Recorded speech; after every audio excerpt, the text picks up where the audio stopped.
Magandang buhay mga bata!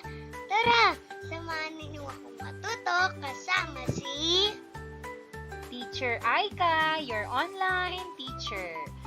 Please don't forget to subscribe, like, share, and hit the notification bell for more videos. Thank you! Matatag Curriculum, Math Grade 1, Quarter 3, Week 1, Day 2. Our topic for today is about data and probability. This is Teacher Aika, your online teacher. Let's start! Learning objectives. At the end of the lesson, the learners should be able to present data in an organized way by using tables.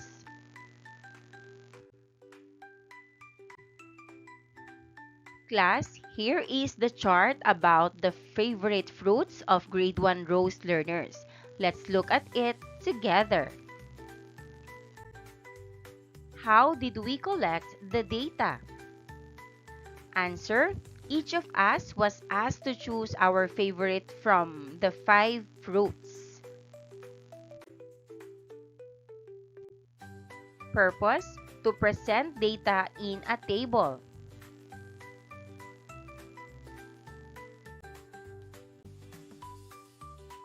Collect: to get things together. Example: I collect flowers from the garden. Data: the information we find or know.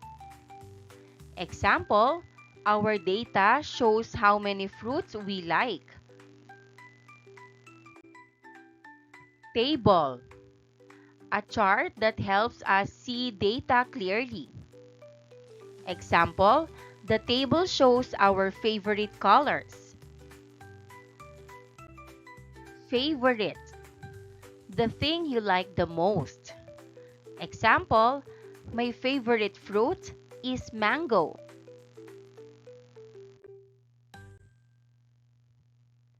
How can we determine the number of learners who chose each fruit?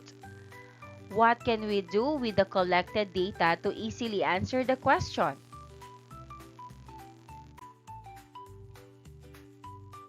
I will call on some of you to share your ideas. For example, one idea could be to count each fruit one by one. Let's check. Mango, 12. Apple, 10. Avocado, 4. Banana, 7. Orange, 7. And here's the table that you can use.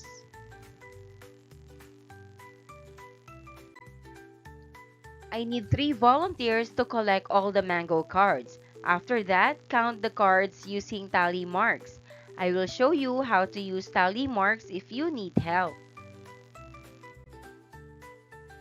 After you finish counting, count the tally marks and write the total in the third column of the table. Then, check if this number matches the total number of cards.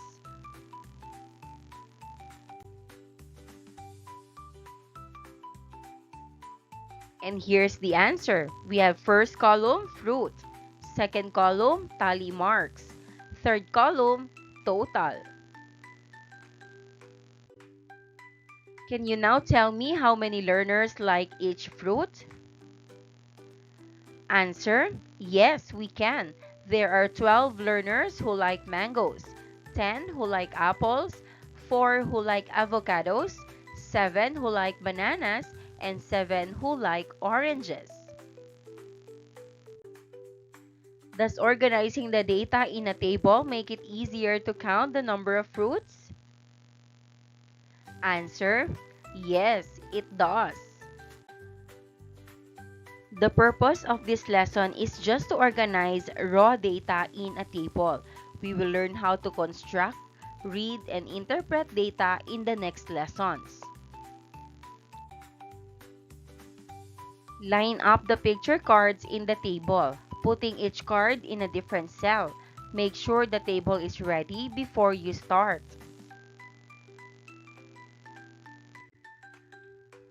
After placing all the picture cards, make sure they are aligned both horizontally and vertically with equal spacing between each card.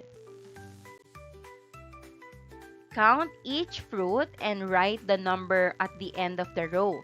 Check if these numbers match the ones in the table.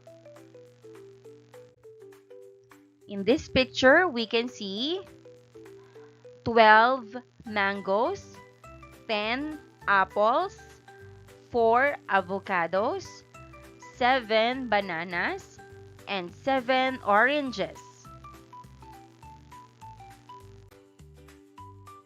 Let's answer the questions. How many of your classmates like mangoes? Answer: 12. What about apples? Answer: 10.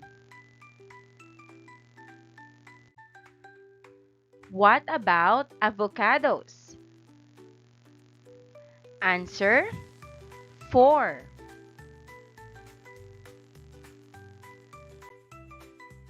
What about bananas? Answer: 7. What about oranges? Answer: 7. Let's look at the data on favorite colors. Follow the same steps as we did with the fruits. Using tally marks. Blue, 15. Yellow, 8. Green, 5. Red, 8. Orange, 4. Next, we also have lining up the cutouts. How many of your classmates like blue? Answer: 8.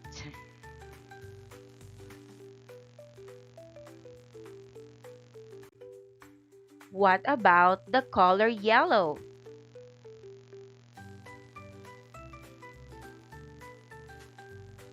Answer: 8. What about the color green? Answer: 5.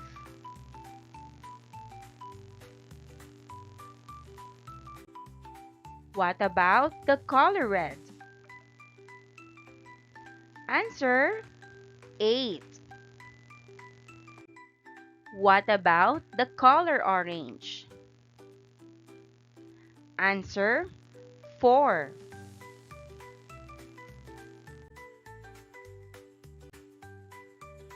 Learning activity sheet number 2, organizing data in a table. The data below shows the favorite animals of grade 1 rows.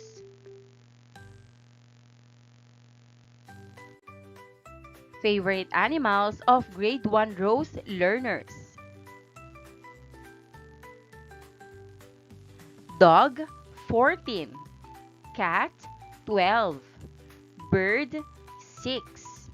Fish, 8.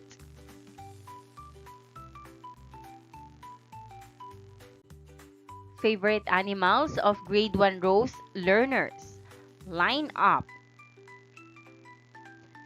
Dog, 14. Cat, 12. Bird, 6. Fish, 8. Questions: how many of your classmates like dogs?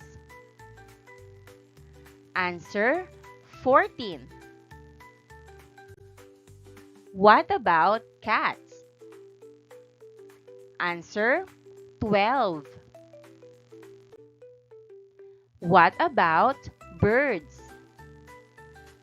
Answer: 6. What about fish? Answer: 8. How can we organize the collected data? We can organize the collected data using a table. We can use tally marks or line up picture cards for each category. The picture cards should be aligned both horizontally and vertically, with equal spacing between them.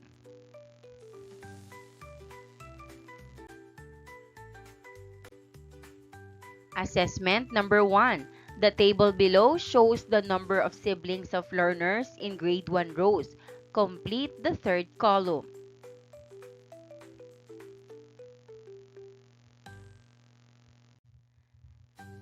Let's answer. First column, number of siblings. Second column, tally. Third column, total number. Number of siblings, 5. One sibling, 10. Two siblings, 8. More than two siblings, 7.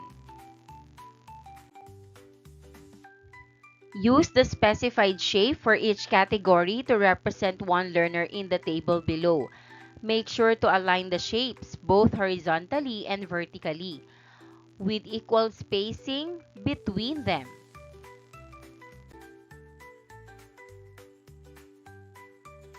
And here's the table. Maraming salamat sa panonood. Huwag kalimutang i-like at mag-subscribe para sa higit pang educational content. I-click ang bell icon para ma-update ka sa ating mga bagong video. Salamat!